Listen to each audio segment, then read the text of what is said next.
வணக்கம் நேயர்களே, சிந்தனை களம் நிகழ்ச்சிக்கு உங்கள் அனைவரையும் நம்முடன் வரவேற்கிறோம். வழக்கமாக ஆளுநருடைய, அதாவது ஆளுநர் RN ரவியினுடைய ஒவ்வொரு செயல்பாடும் பேச்சும் வழக்கமாக சர்ச்சைக்கு உள்ளாவது வழக்கம். இப்போது சர்ச்சைக்குரிய சேலம் பெரியார் பல்கலைக்கழக துணைவேந்தரை அவர் சந்தித்ததனால் மீண்டும் ஒரு சர்ச்சையில் சிக்கியிருக்கிறார். சேலம் பல்கலைக்கழக துணைவேந்தர் ஜெகநாதன் ஏற்கனவே முறைகேட்டு புகாரில் சிக்கி வன்கொடுமை வழக்கு உட்பட கிட்டத்தட்ட ஒரு 8 வழக்கு காவல்துறையினரால் பதிவு செய்யப்பட்டு கைது செய்யப்பட்டு சிறையில் அடைக்கப்பட்டார். பிறகு பிணையில் வெளியில் இருக்கிறார். நாளை இந்த பிணையை எதிர்த்து தொடரப்பட்ட வழக்கு விசாரணைக்கு வரும் நிலையில் இன்றைய தினம் திடீரென்று ஆளுநர் RN ரவி சேலம் சென்று அந்த பல்கலைக்கழகத்தினுடைய துணைவேந்தர் ஜெகநாதனை சந்திக்க என்ன காரணம் என்கிற ஒரு கேள்வி அவசியமாகிறது. திமுகவினுடைய மாணவர் அமைப்பு உள்ளிட்ட ஒட்டுமொத்த மாணவர் அமைப்புகளும் இன்றைக்கு சேலத்திலே கண்டன ஆர்ப்பாட்டத்தையும் நடத்தியிருக்கிறார்கள். அவருடைய அந்த ஆய்வுக் கூட்டத்தை ரத்து செய்ய வேண்டும் என்று ஏற்கனவே கோரிக்கையெல்லாம் வைத்திருந்தார்கள். எல்லா கோரிக்கைகளையும் வழக்கமாக புறம் தள்ளுகிற ஆளுநர் RN ரவி இந்த முறையும் கோரிக்கையை புறம் தள்ளி அந்த பல்கலைக்கழக துணைவேந்தரை சந்தித்து பேசியிருக்கிறார். தனியாக ஒரு ஆய்வுக் கூட்டமும் நடத்தியிருக்கிறார். எதை உணர்த்துகிறது? விரிவாக நாம் வாதி கடைப்பட்டிருக்கிறோம். இன்றைக்கு நம்முடைய நிகழ்ச்சியிலே திமுகவினுடைய தரப்பிலிருந்து சித்திக் அவர்கள் இணைந்திருக்கிறார்கள். அதே போன்று இந்திய மாணவர் கூட்டமைப்பினுடைய மாநில துணை செயலாளர் திரு சரவணன் அவர்கள் இணைந்திருக்கிறார்கள். மற்றும் கல்வியாளர் முருகையன் பக்ரிசாமி முனைவர் அவரும் இணைந்திருக்கிறார். அனைவரையும் வரவேற்று நாம் நிகழ்ச்சிக்குள் செல்வோம். அனைவருக்கும் வணக்கம். நான் முதல்ல முருகையன் சார் ஆரம்பிக்க விரும்புகிறேன். அடிப்படையில் நீங்கள் ஒரு கல்வியாளர். இன்றைக்கு ஆளுநர் அவருடைய சந்திப்பு அப்படிங்கிறது எதிர்ப்புக்கு இடையில தான் நடந்திருக்கிறது. இவ்வளவு சர்ச்சைக்குள்ளான ஒரு மனிதரை ஏன் போய் சந்திக்கணும்? இல்லை வழக்கமான ஒரு ஆய்வு, அவர் வேந்தர், அதனால சந்திக்கிறதா நம்ம பார்க்க வேண்டியது இருக்கா?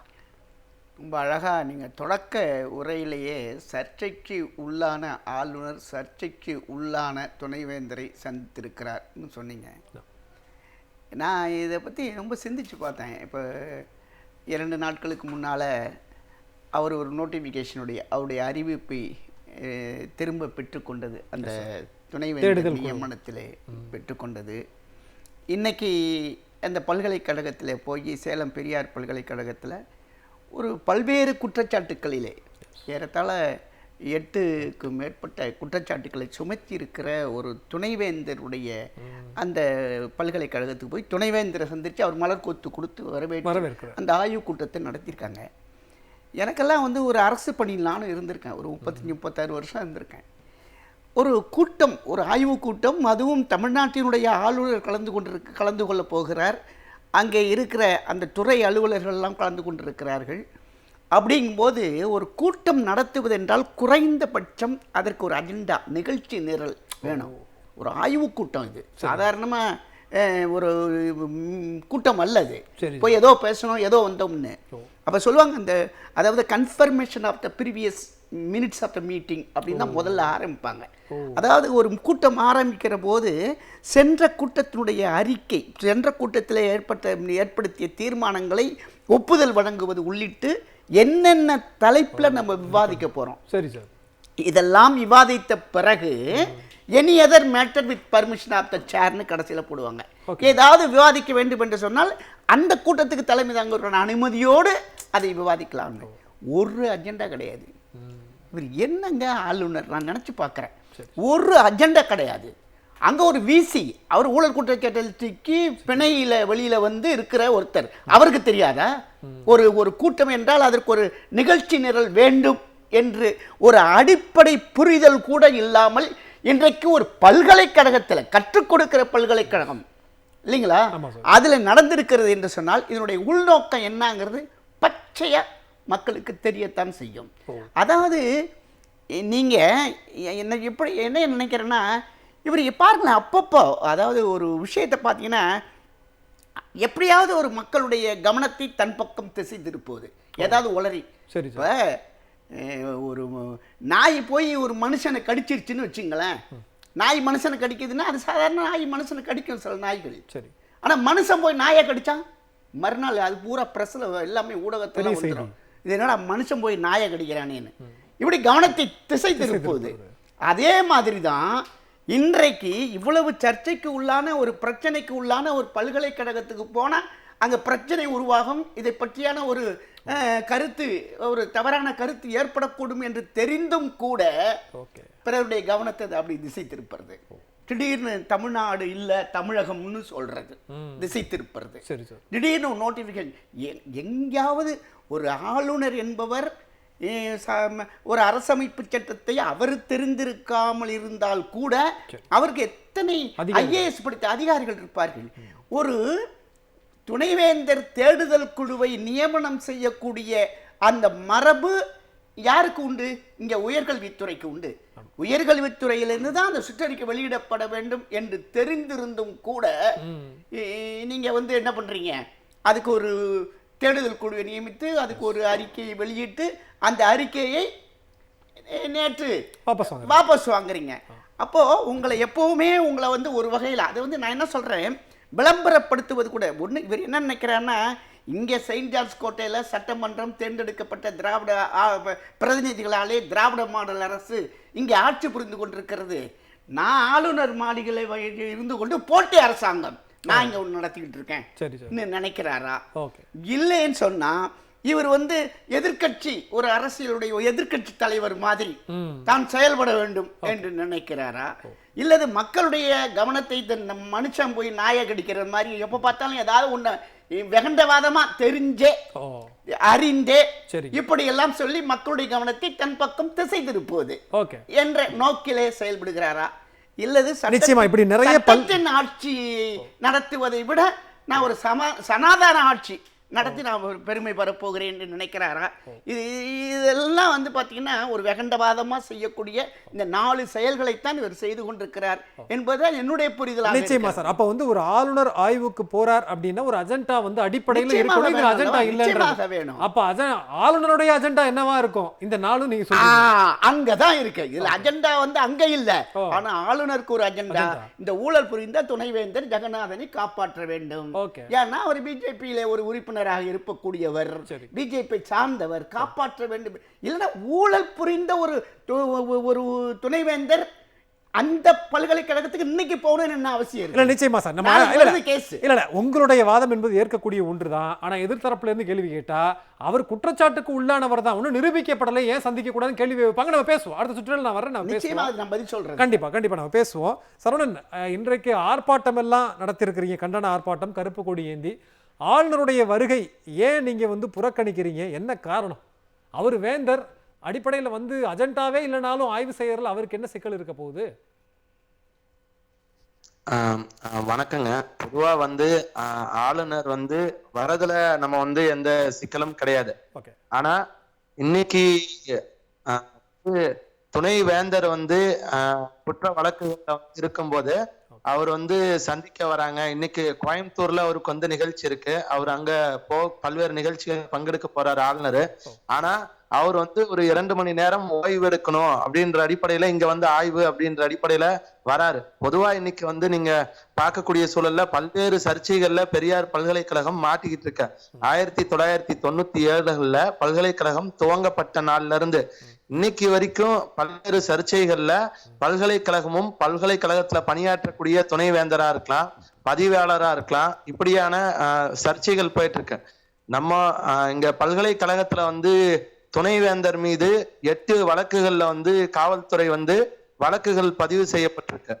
நம்ம பிஜேபியினுடைய அண்ணாமலை அதை குறிப்பிடும் போது சொல்லியிருக்காரு. என்ன சொல்லியிருக்காரு அப்படின்னா, காவல்துறை வழக்கு பதிந்தது எந்த ஒரு முகாந்திரமும் கிடையாது, அது ஒரு பொய் குற்றச்சாட்டு அப்படின்னு சொல்லி முன்வைக்கிறாரு. எந்த ஒரு முகாந்திரமும் இல்லாம ஒரு குற்றச்சாட்டை எப்படி காவல்துறை முன்வைப்பாங்க, அவர் மீது வழக்கு தொடுப்பாங்க. அந்த வழக்கு அவரை பிணையில நம்ம சேலம் கீழமை நீதிமன்றம் வெளியிடுறாங்க. திரும்ப அவருக்கு திரும்ப அவரை ஃபாலோ கொடுக்கணும் அப்படின்றதுக்காக அவர் சிகிச்சைக்கு போறாரு. ஒரு துணைவேந்தர் எந்த ஒரு இதுவுமே இல்லாம அவரை போய் சந்திக்கிறது, ஆளுநர் வரது அப்படின்றது ஒரு பெரிய அந்த சாட்சியங்களை கலைப்பதற்கான நோக்கமா தான் இந்திய மாணவர் சங்கம், தமிழக மாணவர் இயக்கத்தினுடைய கூட்டமைப்பு கருதுது. இல்ல, இப்போ அவருடைய சந்திப்பு அப்படிங்கிறது நாளைக்கு விசாரணைக்கு வர இருக்க நிலையில சாட்சிகளை கலைக்கிறதுக்கான வாய்ப்புகள் இருக்குங்கிற ஒரு குற்றச்சாட்டை நீங்க வைக்கிறீங்க. அப்ப அடிப்படையில் இன்னொரு கேள்வி கூட வருதே சரவணன். அதாவது நாளை வழக்கு, அவர் ஜாமீன் மனு மீதான வழக்கு விசாரணைக்கு வருகிற போது நான் பல்கலைக்கழக துணைவேந்தரின் பக்கம் அப்படின்ற மாதிரி உணர்த்துகிற மாதிரி இருக்கிறதா அவருடைய செயல் அப்படிங்கிற ஒரு கேள்வி வைக்க வேண்டியது இருக்கே. அதாவது என்னன்னா இப்போ ஆளுநர் வந்து வருவதற்கான நோக்கம் என்ன? அவரு வந்து இன்னைக்கு நாளைக்கு அந்த ஒரு 2 நாள் கழிச்சு கூட ஆளுநர் வரலாம். வழக்கு விசாரணையில இருக்கும்போது பல்கலைக்கழகத்துல ஏன் ஆய்வு நடத்த வரணும்? இவ்வளவு நாள் பல்கலைக்கழகங்கள்ல ஏராளமான பிரச்சனைகள் இருந்திருக்கு, ஏராளமான முறைகேடுகள் இருந்திருக்கு. இன்னைக்கு உடற்கல்வி இயக்குனர் நியமனத்துல இருந்து, பேராசிரியர் நியமனத்துல இருந்து ஏராளமான முறைகேடுகள் நடந்திருக்கிறதா வந்து குற்றச்சாட்டுகள் எழுந்திருக்கு. இதுவரைக்கும் ஆய்வு செய்ய வராத ஆளுநர் இன்னைக்கு வந்து இந்த வழக்குகள் வந்து விசாரணைக்கு நாளைக்கு வருது, இன்னைக்கு அவசரமாக ஏன் பறந்து வரணும் அப்படின்றதுதான் நம்மளுடைய கேள்வியா இருக்கு. சோ ஆளுநர் திட்டமிட்டு ஒரு அஜெண்டாவோட தான் வராரு. துணைவேந்தர் மாட்டிக்கிட்டா நம்ம மாட்டிக்குவோமோ அப்படின்ற ஒரு பரபரப்புலதான் அவர் வந்து இன்னைக்கு வந்து வந்திருக்கிறதா தான் நாங்க பாக்குறோம். அண்ணாமலை அதனாலதான் வந்து இன்னைக்கு RSS அஜெண்டாவில் இருக்கக்கூடிய அண்ணாமலையா இருக்கலாம், இன்னைக்கு அதனுடைய சாராம்சத்துல இருந்து அதனுடைய பார்வையா இருக்கக்கூடிய துணைவேந்தரை பாதுகாப்பதற்கான நோக்கோடு தான் இன்னைக்கு வந்து ஆளுநர் வந்து வந்திருக்கிறதா தான் நாங்க பாக்குறோம். நிச்சயமா. அப்ப நீங்க ஒரு பக்கம் உங்களுடைய குற்றச்சாட்டு என்னவாக இருக்குன்னா, ஏதோ துணைவேந்தர் மேல இருக்கக்கூடிய பாசம் மட்டுமல்ல, தன் மீது எந்த அம்புகளும் வந்துவிடக் கூடாதுங்கிற படபடப்பதுக்குள்ள அடங்கி இருக்கு அப்படின்றீங்க, அப்படித்தானே? ஆமா. அதாவது ஏன்னா இன்னைக்கு ஆளுநர் போற இடமெல்லாம் வந்து கருப்பு கொடி காட்டுவதற்கான ஏற்பாடுதான் வந்து இருக்கு. ஒரு ஆளுநர் தன்னிச்சையா செயல்படுவது, அரசாங்கத்தோடு இணைந்து ஒரு ஆளுநர் வந்து அரசாங்கத்தோடு இணைந்து செயல்படணும், அதுக்குதான் ஆளுநர். ஆனா அவர் நான் நினைச்ச மாதிரி எல்லாம் செய்யலாம். அதாவது துணைவேந்தர் நியமனத்துல எந்த ஒரு அரசுகிட்ட உயர்கல்வித்துறை வந்து ஏற்பும் இல்லாம அவர் வாட்டில தாம்போக்குல வந்து நியமிப்பதற்கான ஏற்பாடுகளோட தான் வந்து அவருடைய நடவடிக்கை என்பதற்கு அது வந்து தவறு அப்படின்னு சொல்லிட்டு உயர்நீதிமன்றம் சுட்டி காட்டிருக்கு அப்படின்றதுதான். நிச்சயமா நம்ம பேசுவோம் சித்திக். அதாவது சார் சொன்னது மாதிரி நேற்றைக்கு தான் ஒரு அறிவிப்பு வந்தது, பல்கலைக்கழக அந்த துணைவேந்தரான தேடுதல் குழுவை வாபஸ் வாங்குறார். பரவாயில்லையே ஆளுநர் அப்படின்னு நினைக்கிறதுக்குள்ள அடுத்த ஒரு பால்ல உங்களுக்கு சிக்கலை ஏற்படுத்துறாரு சிக்கல் அடிச்சு. இல்லை, RN ரவி அப்படிங்கிற இந்த ஆளுநர் வந்து தொடர்ந்து அடாவடித்தனம் மட்டும்தான் செஞ்சுட்டு இருக்காரு. அவர் செய்யக்கூடிய அந்த அடாவடித்தனத்துக்கு பதிலடி தரக்கூடிய வகையில தான் இன்னைக்கு தமிழ்நாடு மாணவர் கூட்டமைப்பு அப்படின்னு சொல்லி திமுக மாணவரணி உள்ளிட்ட பல்வேறு தரப்புல இருக்கக்கூடிய மாணவர் கூட்டமைப்பு ஆளுநருக்கு எதிரான RN ரவிக்கு எதிரான தங்களுடைய எதிர்ப்பு முழக்கத்தை இன்னைக்கு சேலத்துல பதிவு பண்ணியிருக்கிறாங்க. இந்த RN ரவி யாரை பார்க்க போனார்? ஜெகநாதனை பார்க்க போனார். யார் இந்த ஜெகநாதன் அப்படின்னா, வெறும் வழக்குகள் அப்படின்னு சொல்றதை கடந்து அவர் மேல என்னென்ன வழக்குகள் பதிவு பண்ணப்பட்டிருக்குங்கிறத நம்ம பார்க்க வேண்டியது இருக்கு. இன்னைக்கு வன்கொடுமை தடுப்பு சட்டத்துல அவர் மேல வழக்கு பதிவு பண்ணப்பட்டிருக்கு, போலி சான்றிதழ்கள் தயாரிச்சாருன்னு வழக்கு பதிவு பண்ணப்பட்டிருக்கு, அரசு ஊழியராக இருந்துகிட்டு தன்னுடைய அதிகாரத்தை தவறாக பயன்படுத்தினார்ன்ற வழக்கு இருக்கு, கூட்டுச்சதி, கொலை மிரட்டல் உள்ளிட்ட 8 பிரிவுகளின் கீழ் வழக்கு இருக்கக்கூடிய ஒருத்தரை தான் இன்னைக்கு வந்து RN ரவி போய் பார்க்க போயிருக்காரு. இதுல ஊழல் முறைகேடு மிக முக்கியமான ஒரு வழக்கா இருக்கு. என்ன ஊழல் முறைகேடு அப்படின்னா, தான் ஒரு இடத்துல துணைவேந்தரா இருக்கிறாரு, அந்த இடத்துல இருந்து கொண்டு அரசு சம்பளத்தை வாங்கிக்கிட்டு தனியாக ஒரு நிறுவனத்தை தொடங்கி அந்த நிறுவனத்திற்கும் பெரியார் பல்கலைக்கழகத்திற்கும் ஒரு ஒப்பந்தத்தை போடுறாரு. அதன் மூலமாக தமிழ்நாடு அரசு வழங்கி இருக்கக்கூடிய நிதிகள், பல்வேறு விதமான நிதிகள் வந்து இன்றைக்கு தனியார் ஒரு அமைப்புக்கு பயன்படுத்தப்பட்டிருக்கு அப்படிங்கிற வழக்கு. அப்போ இது வெறும் ஊழல் வழக்கு மட்டும் அல்ல, வன்கொடுமை தடுப்பு சட்டம் அதுல இருக்கு, போலி சான்றிதழ்கள் தயாரிச்ச வழக்குகள்லாம் இருக்கு. இந்த ஜெகநாதன் அப்படிங்கிற இந்த RN ரவி போய் சந்திச்சிருக்கக்கூடிய இந்த ஜெகநாதன் யாரு அப்படின்னு சொல்லி பார்க்கும்போது, இந்த வழக்குகளுக்கு முன்னாடி பெரியாரை குறித்து, தந்தை பெரியாரை குறித்து பல்கலைக்கழகத்தில் பணியாற்றின ஒருத்தர் புத்தகம் எழுதினாருங்கிற காரணத்திற்காக அவர் மேல நடவடிக்கை எடுத்த ஒரு துணைவேந்தர் தான் இந்த ஜெகநாதன்ங்கிறவர். இது மட்டும் இல்ல, அவர் இதற்கு முன்பு ஒரு சுற்றறிக்கை கொடுத்தாரு, மாணவர்கள் அரசியல் பேசக்கூடாது, பெரியார் பல்கலைக்கழகத்தின் கீழ் வரக்கூடிய மாணவர்கள் அரசியல் பேசக்கூடாதுன்னு ஒரு சுற்றறிக்கை கொடுக்கிறார். அப்போ அரசியல் பேசக்கூடாதுன்னு சொல்வதற்கான காரணம் என்ன? தமிழ்நாட்டில் இருக்கக்கூடிய மாணவர்கள் திராவிட இயக்கம், திராவிட சிந்தனை, சமூக நீதி என்கிற அரசியலை தான் பேசுவாங்க. அந்த அரசியல் RSSக்கு எதிரான அரசியல், அந்த அரசியல் பிஜேபிக்கு எதிரான அரசியல், அதனால பேசக்கூடாதுங்கிற சுற்றறிக்கையை கொடுக்கிறார். அப்போ அடிப்படையில் ஒரு கேள்வி வருது, இப்படி தொடர் குற்ற சம்பவங்கள்ல தொடர்ந்து செயல்படக்கூடிய ஒருத்தர் தான். ஏன் தொடர் குற்ற சம்பவங்கள் சொல்றேன்னா, அந்த பல்கலைக்கழகத்தில் நடந்திருக்கக்கூடிய குற்றங்களை, இவர் துணைவேந்தராக இருக்க போது நடந்திருக்க குற்றங்களை கண்காணிப்பதற்கு தமிழ்நாடு அரசு நியமித்திருக்கக்கூடிய சமூக நீதி கண்காணிப்பு குழு ஒரு முறை போய் ஆய்வு பண்ணிட்டு வந்து அதனுடைய அறிவிக்கை இருக்கு. அப்போ அது ஒரு பக்கம். இன்னைக்கு இந்த மாதிரியான ஊழல் வழக்குகள்ல தொடர்புடைய ஒருத்தர், இவரைத்தான் ஆர்.என். ரவி போய் சந்திச்சிருக்கிறார். அப்போ இந்த ஆர்.என். ரவி யாரை போய் சந்திச்சிருக்கிறாருன்னு நம்ம சொல்ல வேண்டிய இடத்துல 8 குற்ற வழக்குகளில் தொடர்புடையவர் என்று காவல்துறை வழக்கு பதிவு செய்யப்பட்டிருக்கு. இன்னும் வழக்கெல்லாம் முடிவு பெறல, பெயில்ல தான் இருக்கிறார். நாளைக்கு அந்த வழக்கு விசாரணைக்கு வர இருக்கு. அப்போ அப்படிப்பட்ட ஒரு நபரை ஆர்.என். ரவி போய் சந்திக்கிறார் அப்படின்னா இவரின் நோக்கம் என்ன? அந்த ஜெகநாதனோடு கைகோர்த்து நிற்பதையும் கடந்து எப்போதுமே தமிழ்நாட்டு மாணவர்களினுடைய கல்வி உரிமைக்கு எதிராக செயல்படுறவர் தான் இந்த ஆர்.என். ரவி.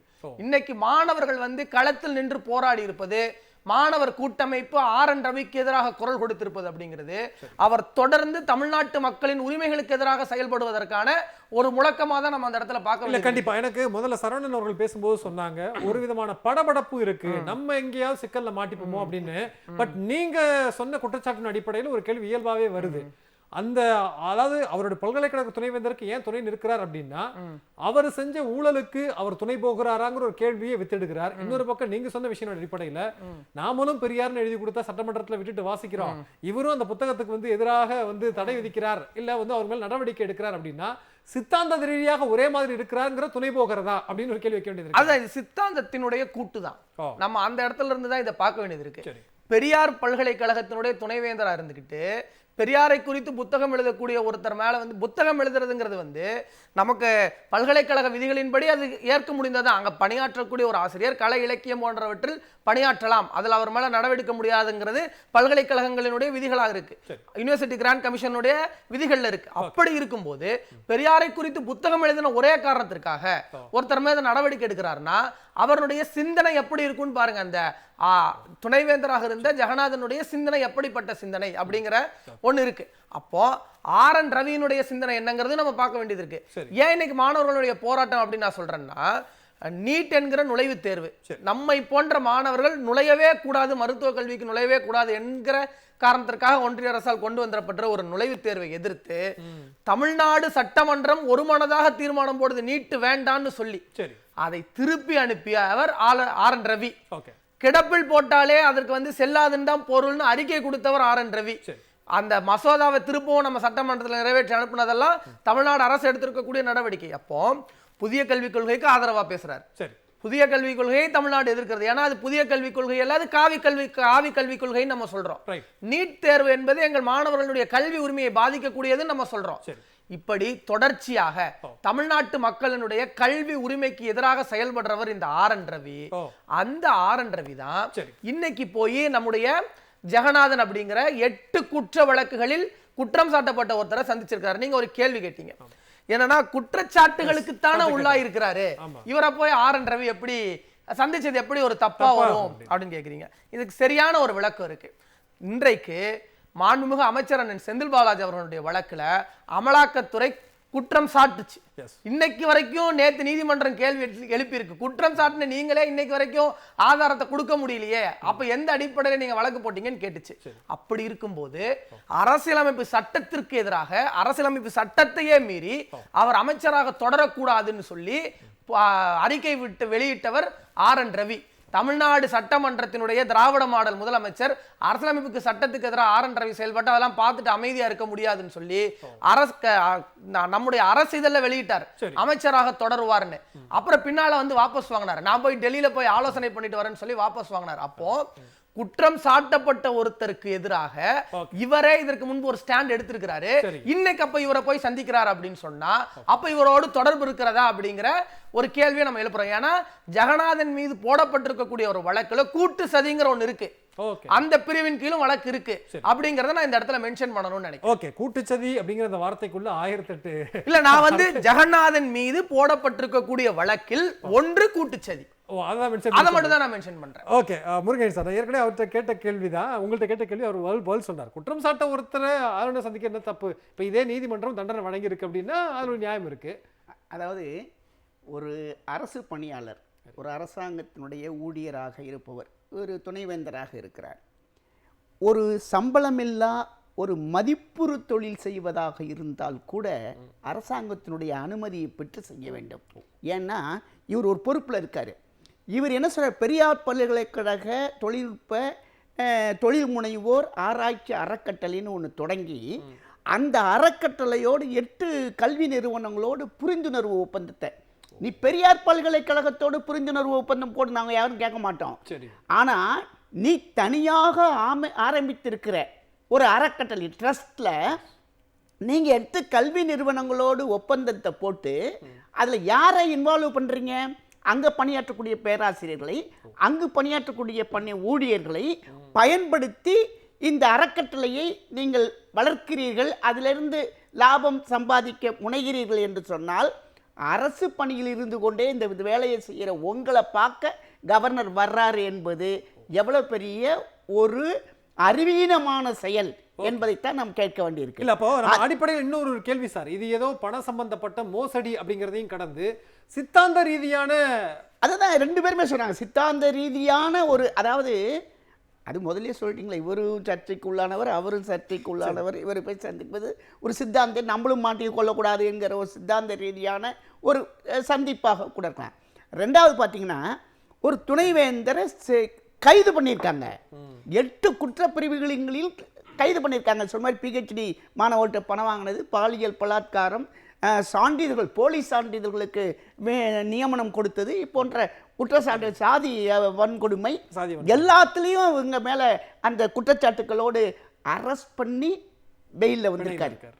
அந்த சேலம் மாவட்டத்தினுடைய நீதிமன்றம் அதை இப்போ கூடுதல் ஆணையர் அப்பீல் பண்ணி நாளைக்கு கேஸ் வழக்கு வருகிறது. அப்போது இத்தனை குற்றங்கள் செய்து அரெஸ்ட் ஆனவர், அப்போ அவர் என்ன பண்ணணும்? நீங்கள் அவர் வச்சுக்கிட்டு இன்னைக்கு போறீங்க, 27 துறை தலைவர்கள் உட்கார்ந்துக்கிட்டு, இவரையும் ஆளுநரையும் துணைவேந்தரை உட்கார வச்சுக்கிட்டு ஆளுநர் கேட்டால் அங்கே இருக்கிற துறை தலைவர்கள் இந்த துணைவேந்தருக்கு எதிரான கருத்துக்களை சொல்வார்களா? இவர் குற்றம் புரிந்தார்களோட சொல்வார்களா? சொல்ல முடியும். அதுக்காகத்தான் மறைமுகமா துறை தலைவர்களையும் மிரட்டுகிறார். அதுக்காகத்தான் அவரை தற்காலிகமாக பணி நீக்கம் பண்ணுங்க. எப்படி திருப்பி யூனிவர்சிட்டிக்குள்ள ஒருவர் உங்களுக்கு மலர்ச்சல் கொடுத்து அவர் வரவேற்பாரு? தற்காலிகமாக பணி நீக்கம் செய்து விட்டால் தானே அவர் எந்த ஆவணங்களையும் திருத்த முடியாது, யாரையும் மிரட்ட முடியாது, இதெல்லாம் செய்ய முடியாது. ஆகவே அப்படி அதுக்கு அதிகாரம் உள்ள ஆளுநர், நீங்க சொன்ன மாதிரி கூட்டு சதி தானே இது. நீங்க அவரை பணி நீக்கம் செய்யக்கூடிய பொறுப்பில் இருக்கிற ஆளுநர் இன்றைக்கு அவர் கையாலே பூங்கொத்து கொடுத்து அவரை சந்தித்து உரையாடுகிறார் என்று சொன்னால் அதனுடைய அர்த்தம் என்ன? அதனுடைய அடிப்படை அதுதானே. அது மட்டும் அல்லங்க, இவர் எப்பவுமே பாத்தீங்கன்னா ஒரு விஷயத்தை பாருங்க, உதகையில துணைவேந்தர்கள் மாநாடு கூட்டுறாரு. துணைவேந்தர்கள் மாநாட்டில் நீ என்ன பண்ணணும்? எப்பவுமே அந்த இணைவேந்தரை கூப்பிடணும். கூப்பிடல. தமிழகத்தினுடைய மாண்புமிகு உயர்கல்வித்துறை அமைச்சராக இருவரை கூப்பிடாமல் தன்னிச்சையாக அரசாங்கத்தினுடைய செலவில், யாருடைய செலவுங்க? உதகை பல்கலைக்கழகத்தில் கூட்டம் போடுறீங்க. கூட்டம் போட்டு என்ன சொல்றீங்க? வெளிநாடுகள் செல்வதனாலோ, முதலாளிகளை சென்று சந்திப்பதனாலோ முதலீட்டு சக்திகளை, தொழில் முதலீடுகளை இங்கே ஈர்க்க முடியாதுன்னு. ஏங்க குஜராத்தில் மோடி இருக்கும்போது என்ன பண்ணாரு? எப்படி போய் முதலீடு ஈர்க்கிறேன் என்று வெளிநாடு போய் அவர்களை எல்லாம் அழைத்து வந்து ஈர்த்தார். அன்றைக்கு பதில் சொல்ல முடியல. அப்படி சொன்ன உங்களுக்கு பதிலாகத்தான் இன்றைக்கு உலக முதலீட்டாளர்கள் மாநாட்டிலே இன்னைக்கு எத்தனை ட்ரில்லியன் கோடி ரூபாய்க்கு இன்னைக்கு தமிழ்நாட்டில் தொழில் முதலீடு வருகிறது என்று சொன்னார். அப்ப நீங்க என்ன வந்து உதகை பல்கலைக்கழகத்தில் அரசாங்கத்தின் செலவுல துணைவேந்தர்களை கூட்டி நீங்க என்ன பேசுறீங்க? கல்வியை பத்தி பேசுங்க. அதை பத்தி பேசாம முதலீடை ஈர்க்க முடியாதுன்னு சொன்னா நீங்க அப்ப எதிர்க்கட்சி தலைவரா? இல்ல நீங்க பிஜேபி ரெப்ரசன்டேட்டிவா? இல்ல ஊட்டியில போய் துணைவேந்தர்களை இயல்பான நேரத்துல கூட்டம் போட்டாலும் திட்டுறீங்க. ஒருத்தர் வழக்கு நாளைக்கு வருதுன்னா முன்னாடி போய் சந்திச்சாலும் திட்டுறா, நம்ம அவர் எப்படி சார்? பாவம் இல்லையா சார் அவரு? நான் என்ன சொல்றேன், நீங்க மக்களுடைய கவனத்தை உங்கள் பக்கம் திருப்புகிறது என்று சொன்னால், திருப்ப வேண்டும் என்று நீங்கள் விரும்பினால், முந்தா நாள் நோட்டிபிகேஷனை வித்ரா பண்ணீங்கல்ல, அது மாதிரி பண்ணுங்க. அந்த அனுப்புனீங்கல்ல, ஏங்க உங்களுக்கு தெரியாதா? அரசமைப்பு சட்டத்தினுடைய பிரிவு 200 கீழ் உங்களுக்கு 3 அதிகாரம் இருக்கு. ஒரு தடவை நீங்க ஒப்புதல் கொடுக்கலாம், கொடுக்காம திருப்பி அனுப்பலாம். திருப்பி அனுப்புனா நீங்க ஒப்புதல் கொடுத்தே ஆக வேண்டும். சுப்ரீம் கோர்ட் சந்திரசூட் சொல்றாருங்க. பெஞ்ச் சொல்லுது, அமர்வு சொல்லுது. நீ மறுநாள் போய் குடியரசுத் தலைவருக்கு 1 வருஷமா வச்சிருந்து திருப்பி அனுப்பி மசோதா இங்கே சட்டமன்றத்தால் நிறைவேற்றப்பட்டு ஒரு மனதாக உங்களுக்கு அனுப்பிய பிறகு சுப்ரீம் கோர்ட் உச்ச நீதிமன்றத்தினுடைய தலைமை நீதிபதி அந்த பெஞ்ச் அமர்வுகளோடு, தனி நீதிபதி அல்ல, நீங்க திருப்பி அனுப்ப முடியாது. மீண்டும் சட்டமன்றம் நிறைவேற்றி அனுப்பினால் ஒப்புதல் அளிக்க வேண்டும் என்று சொன்ன பிறகும் கூட நீங்கள் குடியரசுத் தலைவருக்கு அனுப்பி வைக்கிறீர்கள் என்று சொன்னால் அப்ப எந்த அளவிற்கு ஒரு காழ்ப்புணர்வு, ஒரு நல்ல ஆட்சி, ஒரு திராவிட மாடல் ஆட்சி, நம்முடைய அருமை சகோதரர் சொன்னது மாதிரி சட்டத்தின் ஆட்சி நடைபெறுகிற போது இந்த ஆட்சிக்கு ஒத்துழைப்பு கொடுப்பதன் மூலமாக மேதக ஆளுநர் RN ரவி அவர்கள் மக்களுடைய கவனத்தை தன் பக்கம் திருப்ப வேண்டுமே தவிர இப்படி உடன்பாட்டோடு ஒரு சதித்திட்டத்திற்கான உடன்பாட்டோடு சென்று சந்திப்பது என்பது ஏற்றுக்கொள்ளத்தக்கது. கண்டிப்பா துறை தலைவர்கள் எல்லாம் கூப்பிட்டு வச்சுன்னா நாளைக்கு துணைவேந்தருக்கு எதிராக நீ சாட்சி சொல்லிடக் கூடாதுன்னு மறைமுகமா மிரட்டுற வேலைதான் நிச்சயமா. அப்படின்னா நீதிமன்றத்தையும் ஒரு வகையில அப்படின்ற ஒரு கேள்வி வைக்க வேண்டியது ஹைபோதெட்டிக்கல் கேள்வியா கூட இருக்கலாம். அப்படி ஒரு கேள்வி வைக்க வேண்டியது இருக்கா? நீதிமன்றத்தையும் ஒரு வகையில நான் இவர் பக்கம் இருக்கிறேன். ஆளுநரே இன்றைக்கு அந்த ஊழல் புரிந்த குற்றச்சாட்டுக்கு உள்ளான துணைவேந்தருக்கு உதவியாக இருக்கிறார் என்பதை நாளைக்கு என்ன அவசரம், இன்னைக்கு நம்முடைய அருமை சகோதரர் அவர்கள் சொன்னது மாதிரி இன்றைக்கு என்ன அவசரம், நாளைக்கு தீர்ப்பு வரட்டுமே, தீர்ப்புல அவர் நிரபராதின்னு வந்து திரும்பி உட்காரட்டுமே, இப்ப ஏன் தன்னுடைய குற்றச்சாட்டுக்களை நிரூபித்து உள்ள வரட்டுமே, அதற்குள் நீ போகிறாய் என்று சொன்னால் உன்னுடைய ஆதரவு அவருக்கு இருக்கிறது, ஒன்றிய அரசுடைய ஆதரவு அவருக்கு இருக்கிறது என்று ஒரு நீதிமன்றத்துக்கு ஒரு உணர்த்துகிற பாங்கிலே தான் இந்த நிகழ்ச்சி நடைபெற்றிருக்கிறது என்று சொல்வதிலே எந்த மாற்று கருத்தும் இல்லை. நிச்சயமா. அதாவது நீங்க சொன்னதையும் சித்திக் சொன்னதையும் ஒப்பிட்டு நான் பார்க்கிறேன். அவர் சொன்னார் குற்றச்சாட்டுக்கு உள்ளான அமைச்சரை நீங்க எப்படி வச்சிருக்கலாம் அப்படின்னு கேட்டா, அப்ப நீ இன்றைக்கு இவர்களை எப்படி நீ பதவி வைத்திருக்கலாம்ங்கிற அந்த கேள்விக்குள்ளதான் வித்திட வேண்டியது. அரசு பணி நீக்கம் செய்திருக்க வேண்டாமா? நிச்சயமா வேந்தர்கள் அடிப்படையில் செய்திருக்க வேண்டும். பேசும் சரவணன் உங்ககிட்ட தான் கேட்க விரும்புறேன். ஆளுநருக்கு எதிரான ஒட்டுமொத்த மாணவர் அமைப்புகளும் அணிதிரண்டு ஒரு கண்டன ஆர்ப்பாட்டம் கருப்பு கொடி ஏந்தி அப்படின்னா ஏதோ இந்த விவகாரத்துக்கு மட்டுமல்ல, ஆளுநர் வந்து தொடர்ந்து மாணவர்களுக்கு எதிரான பல்வேறு விஷயங்களை செய்துக்கிட்டே இருக்கிறார் அப்படிங்கிற குற்றச்சாட்டை சித்திக்கு வந்து வைக்கிறார். அப்போ இந்த கண்டன ஆர்ப்பாட்டம் கருப்பு கொடிங்கிறதெல்லாம் நம்ம அந்த அடிப்படையில தான் புரிந்து கொள்ள வேண்டியதாக இருக்கிறதா? இல்லை அவர் கொண்டு வர நினைக்கிற சீர்திருத்தமோ இல்லை அவர் சொல்லக்கூடிய அறிவுரைகளோ மாணவர் சமுதாயத்திற்கு ஏற்றது இல்லை அப்படின்னு நீங்க நம்புறீங்களா? ஆளுநர் அவர்கள் வந்து என்னன்னா, நீங்க பல்கலைக்கழகங்கள்ல பட்டமளிப்பு விழாக்களுக்கு தேதி கொடுப்பதுல இருந்து பல்வேறு விதமான சர்ச்சைகள் என்பது இருக்கு. ஏன்னா நீங்க திருச்சி பாரதிதாசன் பல்கலைக்கழகத்துல மாணவர்கள் பல்வேறு கட்ட போராட்டங்கள், நான் படிச்சு முடிச்சதற்கான பட்டங்களை கொடுப்பதற்கு கூட ஆளுநர் வந்து தேதி குறிப்பிடாது ஏன் அப்படின்னு சொல்லிட்டு பட்டம் விடும் போராட்டம் இந்திய மாணவர் சங்கம் தலைமையில வந்து நடந்துச்சு. ஆனாலும் ஒரு 2 லட்சம் மாணவர்களுக்கு அந்த பட்டமளிப்பு விழால வந்து பங்கேற்காதது ஏன்ற ஒரு கேள்வியை நாங்க இந்திய மாணவர் சங்கம் முன்வைக்கிறோம். ஆனா ஜனவரி 2ஆம் தேதி திருச்சி ஏர்போர்ட் திறப்பு விழாவிற்கு மோடி வருகிறாரு. அவர் வருகையை ஒட்டி அந்த பட்டமளிப்பு விழா என்பது நடக்கு. சோ ஆளுநர் எதை ஆளுநருடைய சித்தாந்தம் எந்த அரசியலை முன்னெடுத்தது அப்படின்றத நம்ம பார்க்க வேண்டிய தேவை இருக்கு. இன்னைக்கு பல்வேறு பல்கலைக்கழகங்கள்ல ஒரு மதசார்பற்று நிற்கக்கூடிய ஒரு ஆளுநர் இன்னைக்கு பல்கலைக்கழகங்கள்ல யாக பூஜை நடக்கு, அதுல பங்கெடுத்துக்கிறாரு. இன்னைக்கு வந்து பல்கலைக்கழகங்கள்ல ஆளுநரை தமிழக காவல்துறை ஏன் இவ்வளவு பாதுகாக்கணும்னு நினைக்கிறேன். என்ன மாணவர்கள் என்ன வந்து பண்ணிடுவோம் அப்படின்னு தெரியல. ஒரு கருப்பு கொடி ஜனநாயக நாட்டுல போராடுவதற்கான உரிமை எல்லாருக்கும் இருக்கு. அப்படி போராடுகிறார்கள் கருப்பு கொடி காட்டி அப்படின்னா அவர்களுக்கு அனுமதி கொடுக்கணும். இல்லைன்னா முன்கூட்டியே வந்து அவர்கள்ட்ட அனுமதி இல்லை அப்படின்னு சொல்லி அவங்கள்ட்ட சொல்லணும். கருப்பு கொடியை பார்த்தா ஏன் ஆளுநருக்கு என்ன அவ்வளவு பயம் தான் தெரியல எங்களுக்கு. ஏன்னா கருப்பு சட்டை போடக்கூடாதுன்னு சொல்றாங்க. இல்ல நாளைக்கு நீங்க கருப்பு கொடியில பின்னாடி இருக்கக்கூடிய வாகனத்துல டயர்ல கூட விழலாம், என் மேல விழுந்துச்சுன்னு சொல்லிடுவார் இல்லையா? அதாவதுங்க என்னன்னா, நீங்க இத நீங்க பார்க்கும்போது நீங்க வந்து தஞ்சை தமிழ் பல்கலைக்கழகத்துல ஒரு மாணவர் தான் படித்த பட்டம் பெறுவதற்காக வந்து போறாரு. அவர் இந்திய மாணவர் சங்கத்தினுடைய மாநில தலைவர் அப்படின்ற அடிப்படையில அவர் ஆளுநருக்கு கருக்கொடி காட்ட தான் வந்திருக்காரு அப்படின்னு சொல்லிட்டு அங்க தஞ்சை காவல்துறை அவர் மீதான நடைபெற்ற மனித உரிமை மீறல்லாம் வந்து நம்ம எல்லாருக்கும் தெரிஞ்சதுதான். சோ ஆளுநர் அதுக்கப்புறம் கூப்பிட்டு இந்த மாதிரி வந்து இந்த மாதிரி உங்களுக்கு நாங்க வந்து மீண்டும் வந்து அந்த பட்டமளிப்பு விழாவை நேர்ல வந்து வாங்கிக்கோங்க அப்படின்னு கூப்பிட்டு சொல்வதற்கான ஏற்பாடுகள் என்பது இருந்துச்சு. சோ இதுல இருந்து நம்ம என்ன பார்க்கணும், அதாவது ஆளுநருக்கு யாராலும் கருப்பு கொடி காட்டிடுவாங்க அல்லது உண்மையாலுமே பட்டமளிப்பு விழால பங்கேற்க ஒரு மாணவன் போறான், அந்த மாணவன் ஏதோனும் ஒரு அரசியல் பின்புலத்துல இருக்கான் அப்படின்னா அவன் உண்மையாலுமே ஆளுநருக்கு கருப்பு கொடி காட்டிடுவான் அப்படின்ற ஒரு பயம் என்பது ஆளுநருக்கு இருக்கு. அதனாலதான் வந்து தொடர்ச்சியான மனித உரிமை மீறல்கள்ல மாணவர்கள் சந்திப்பதுல இருந்து ஏராளமான பய உணர்வு என்பது இருக்கு. ஏன்னா அந்த கருப்பு அவங்க ஏதோ ஒரு வகையில அச்சப்படக்கூடிய நிச்சயமா இல்ல. கருப்பு அப்படிங்கிறது ஆளுநருக்கு ஏதோ ஒரு வகையில அச்சத்தை ஏற்படுத்துது அப்படிங்கிறது புரிந்து கொள்ள முடிகிறது. காவல்துறை ரொம்ப கடுபடியா இருக்கிறாங்க நீங்க சொல்றீங்க. அதாவது அரசு அப்படிங்கிறதுக்கான பணிகள் இருக்கிறது, அது அரசு மேற்கொள்ள வேண்டும். இரண்டாவது, அரசு எந்த அரசு? திமுகவோட அரசு தான். இன்றைக்கு முன்னணியில் நின்று போராட்டம் நடத்துனதும் திமுக மாணவர் அணி அப்படிங்கிற அந்த புரிதல் இருக்கிறது. ஒரு அரசாங்கம் மேற்கொள்ள வேண்டிய அந்த புரோட்டோகால் பணிகள் அப்படிங்கறதையும் நம்ம கணக்கில் கொண்டு தானே பேச வேண்டியிருக்கு சரவணன். தொடர்ந்து மாணவர்களுக்கு என்ன சிக்கல்? மாணவர்கள் என்ன மாதிரியான மனநிலையில ஆளுநர் மீது இருக்கிறாங்க? அதான் என்னோட கேள்வி. என்னன்னா பல பல்கலைக்கழகங்கள்ல ஆளுநர் தேதி குறிப்பிடாததுனால பட்டமளிப்பு விழா நடைபெறாம இருக்கு.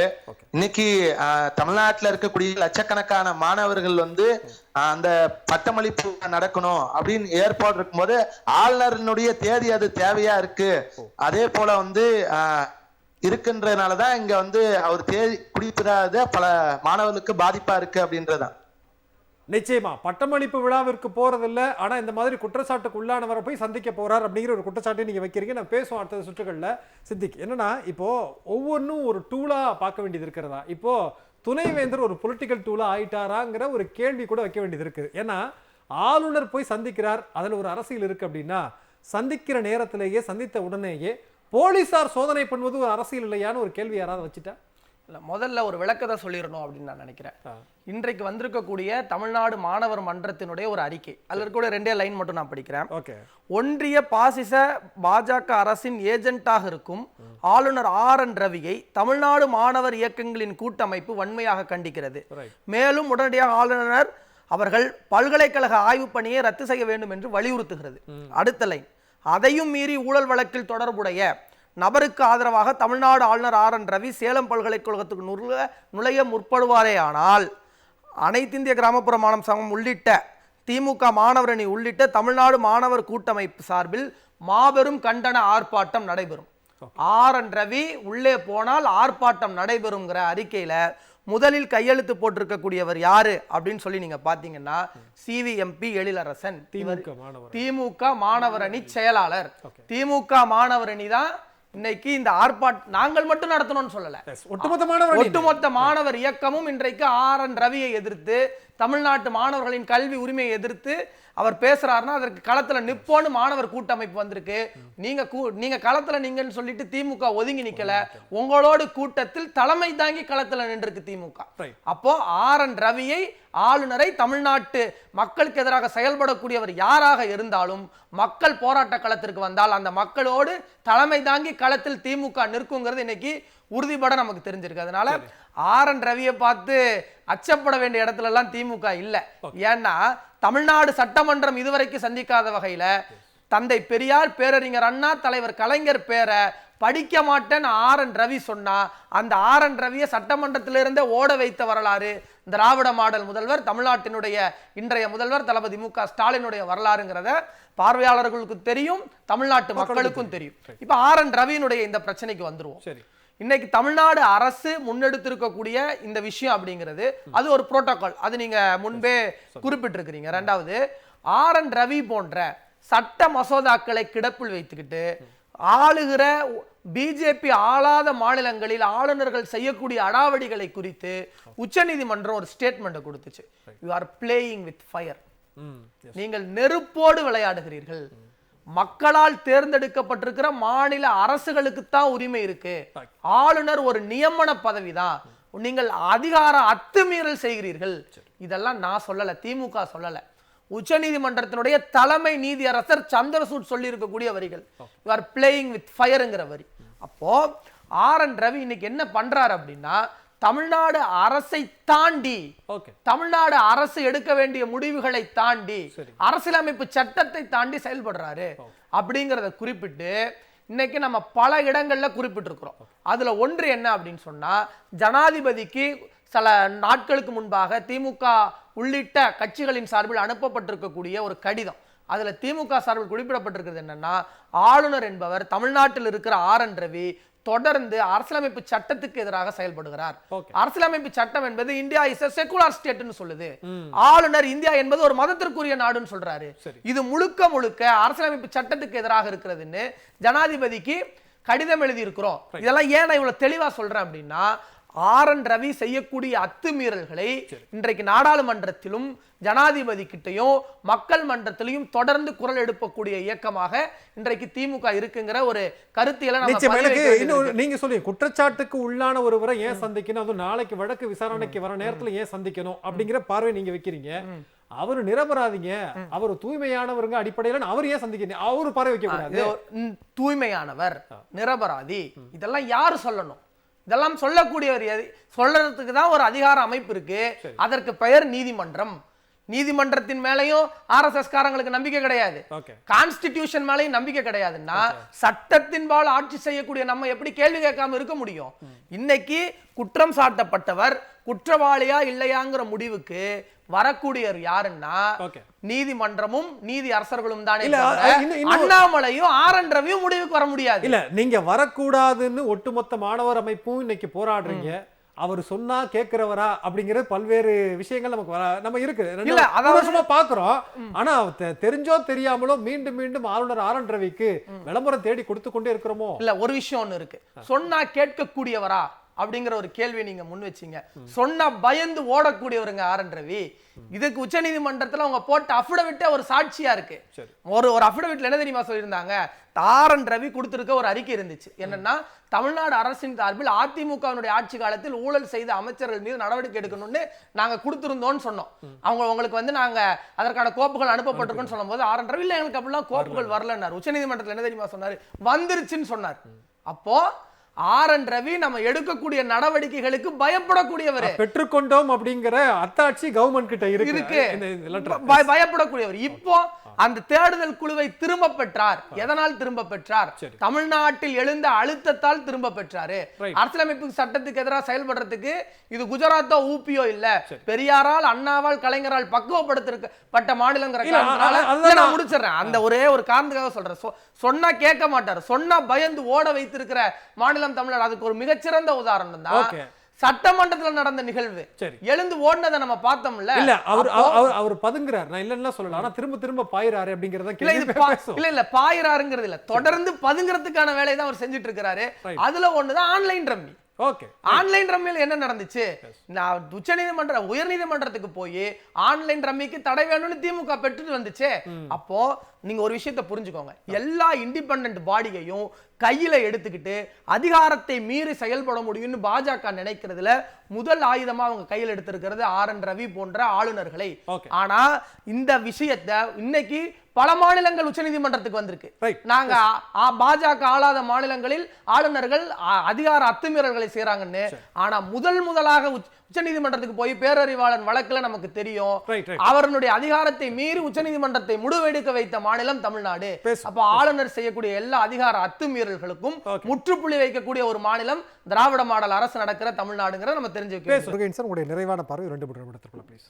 இல்ல, என்னுடைய நிறைவான பார்வைனா, அவருக்கு 21 மணி நேரம் காவல்துறையிலேருந்து சோதனையிட்டு பல்வேறு ஆவணங்கள் சிக்கியிருப்பதாக சொல்லியிருக்காங்க. நீதிமன்றத்திலையும் பிணை ஒரு நிபந்தனையோடு கூடிய ஜாமீன் கொடுத்து, எப்படி இந்த நிபந்தனையோடு ஜாமீன் கொடுத்தீங்கிறத நான் உயர்நீதிமன்றம் அந்த அறிக்கையாக கேட்டிருக்கிறது என்கிற சூழ்நிலையில் இன்றைக்கு வேறு 30 பேர் போய் அங்கே பல்வேறு அலுவலகங்களிலே அங்கே சோதனையிட்டு கொண்டிருக்கிற போது மாணவர்கள் போராட்டத்தை அறிவித்த திமுக தலைமையிலே இளைஞர் மாணவரணி தலைமையிலே நடைபெறுகிற போராட்டம் நடைபெறுகிற போது, நாளைக்கு வழக்கு வருகிற போது இங்கே ஆளுநர் அங்கே செல்கிறார் என்று சொன்னால் இது உண்மையாக அது அங்கே சிண்டிகேட் மெம்பர்ஸ் கூட அந்த பல்கலைக்கழக ஆட்சி மன்ற குழு உறுப்பினர்களுக்கு கூட அழைப்பு இல்லாமல், ஒரு அஜெண்டா இல்லாமல், அப்போ இது உண்மையிலே ஆய்வு கூட்டமா சதி கூட்டமா, ஏதோ ஒரு சதி ஆலோசனை கூட்டம் அந்த காலத்தில் சுதந்திர போராட்ட காலத்தில் இரவு நேரத்தில் கூடி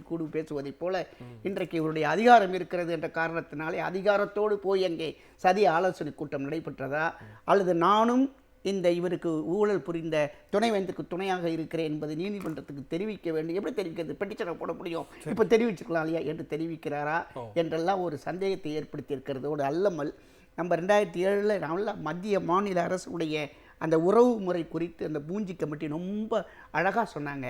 மன்மோகன் பூஞ்சி என்பவர் அழகாக சொன்ன உச்சநீதிமன்றத்தினுடைய தலைமை நீதிபதி. அதாவது என்ன சொன்னார்னா, அரசமைப்பு சட்டம் வழங்காத அதிகாரத்தை ஆளுநருக்கு வழங்கக்கூடாது.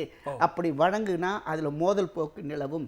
துணைவேந்தரை நியமிக்கக்கூடிய அதிகாரத்தை இவருக்கு கொடுக்கக்கூடாது என்றே அந்த பரிந்துரை அதை 19 மாநிலங்கள் ஏற்றுக்கொண்டது, தமிழ் மாநிலம் ஏற்றுக்கொண்டது. அப்படி இருந்தும் கூட இன்னைக்கு பெரியார் பல்கலைக்கழகம் உருவாகி இருக்கிறது என்று சொன்னால் அந்த உருவாக்குவதற்கான சட்டம் எங்கே இயற்றப்பட்டது?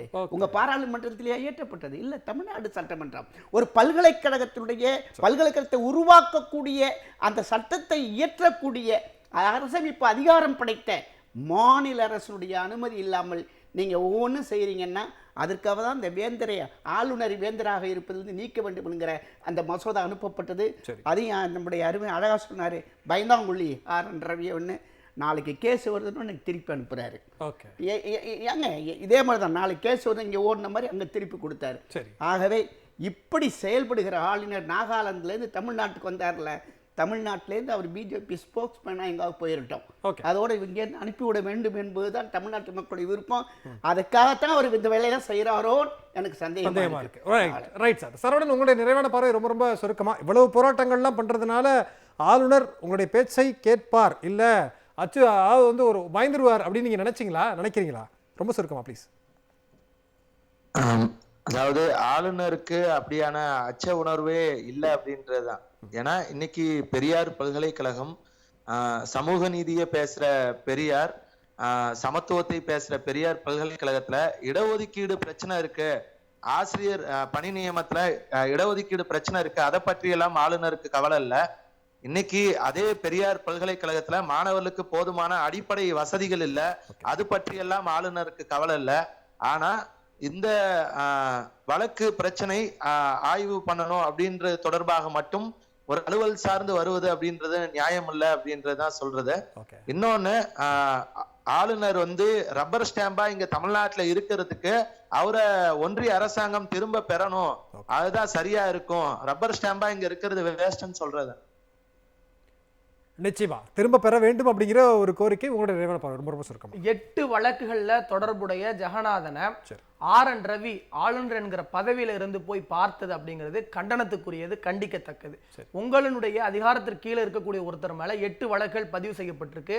நாளைக்கு உயர்நீதிமன்றத்துல விசாரணைக்கு வழக்கு வர இருக்கக்கூடிய இந்த நேரத்துல இவர் போய் சந்திச்சு அவர் பூங்கொத்து கொடுத்து வரவேற்பது அப்படிங்கிற அந்த செய்தியும், செனட் உறுப்பினர்களுக்கு உள்ள அனுமதிக்கப்படல அப்படிங்கிற அந்த செய்தி எல்லாமே மிக மிக வருத்தத்துக்குரியது, கண்டனத்துக்குரியதான செய்தியா இருக்கு. ஒரே ஒரு விஷயத்தை ஜெகநாதனும் புரிஞ்சுக்கணும், ஆர்.என். ரவியும் புரிஞ்சுக்கணும். பெரியாரை அவமதித்து விட்டு திராவிட இயக்கத்தினுடைய கருத்தியல் மக்களால், தமிழ்நாட்டின் பெரும்பான்மை மக்களால் ஏற்றுக்கொள்ளப்பட்டிருக்கிற திராவிட இயக்க கருத்தியலுக்கு எதிராக செயல்பட்டால் இன்றைக்கு சேலத்தில் ஆர்.என். ரவிக்கு நடந்த ஆர்ப்பாட்டம் கண்டன முழக்கம் என்பது மாணவர்களால் எழுப்பப்பட்டிருக்கிற கண்டன முழக்கம். இந்த கண்டனம் அப்படிங்கிறது ஒட்டுமொத்த தமிழர்களின் கண்டன முழக்கமா அவங்க பார்த்து இனிமேலாவது தமிழ்நாட்டு மாணவர்களுடைய கல்வி உரிமைக்கு எதிராக RSS அஜெண்டாவாக செயல்படாமல் இருக்கணுங்கிறதா நம்முடைய கருத்தான முன்வைக்கணும்னு நினைக்கிறேன். நிச்சயமா நிகழ்ச்சியில் பங்குண்ட அத்தனை சிறப்பு மிக்க நன்றி. மீண்டும் நிகழ்ச்சியில் சந்திக்கலாம். நன்றி, வணக்கம்.